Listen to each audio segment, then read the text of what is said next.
almost every single white resident of Beaufort County fled the Sea Islands. And so when the military came ashore, instead they found 10 to 15,000 now formerly enslaved people looking at them and saying, what's next?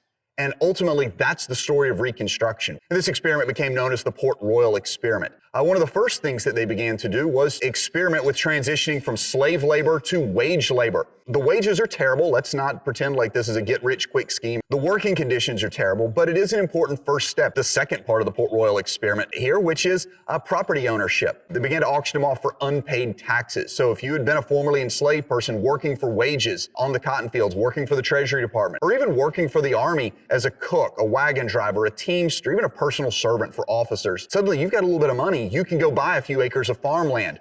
The third part of the Port Royal experiment is arguably its most famous, which is building schools. Prior to the Civil War in most southern states, including the state of South Carolina, it was a crime to teach black people to read.